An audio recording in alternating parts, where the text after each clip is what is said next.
দিলোঁ মই এতিয়া এয়া পিঁয়াজ আৰু এয়া জলকীয়া দিয়া হ'ল। এতিয়া আকৌ দি আছোঁ মই, চাই থাককচোন। এতিয়া মই দিম এয়া বেচন গুড়ি।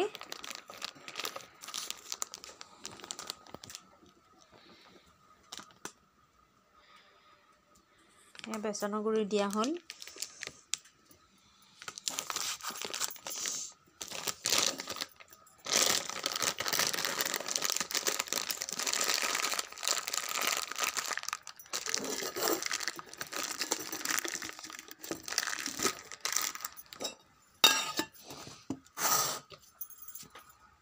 ইয়াত দিছোঁ মই অকণমান জলকীয়া গুড়ি,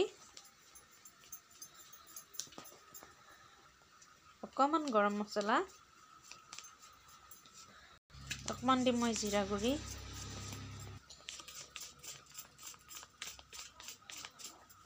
ইয়াত দিলোঁ মই পানী। এতিয়া মই এইখিনি সানি লওঁ।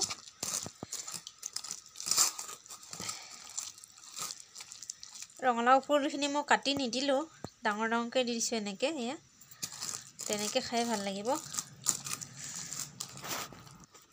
আমাৰ এয়া বনোৱা ৰেডি হৈ গ'ল। এতিয়া আমি কি কৰিম জানেনে? এইটো বেচন, ৰঙালাও ফুলৰ বেচন পকৰা এনেকুৱাকৈ দিব লাগিব। সেইকাৰণে বেছি পনীয়া কৰা নাই, পনীয়া কৰিলে বেয়া হ'ব। সেইকাৰণে মই গোটা গুটি ৰাখিছোঁ, তেতিয়া এনেকৈ ডাইৰেক্ট ফুলটোৰ লগত এনেকৈ উঠাব পৰাকৈ।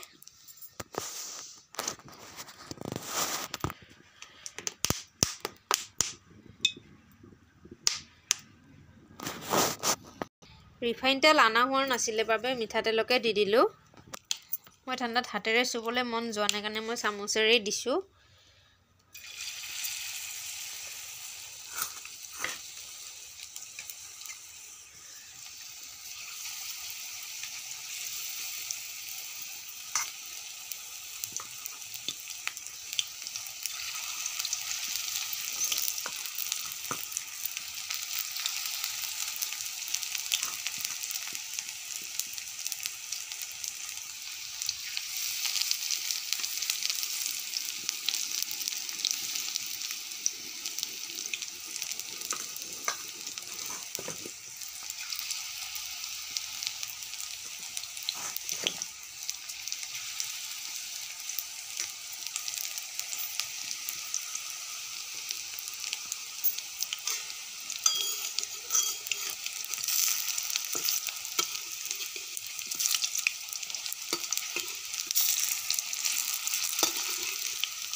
কিছুমান ডাঙৰ হৈছে, কিছুমান সৰু হৈছে।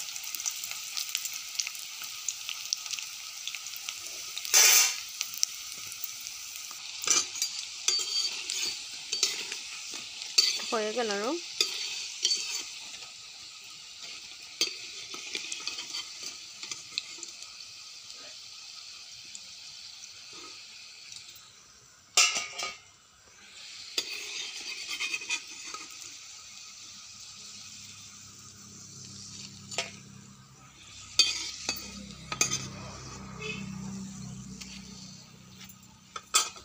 আমাৰ পকৰা বনোৱা হৈ গ'ল। এয়া ৰঙালাও ফুলৰ বেচন পকৰা, এয়া দেখিছে নহয়।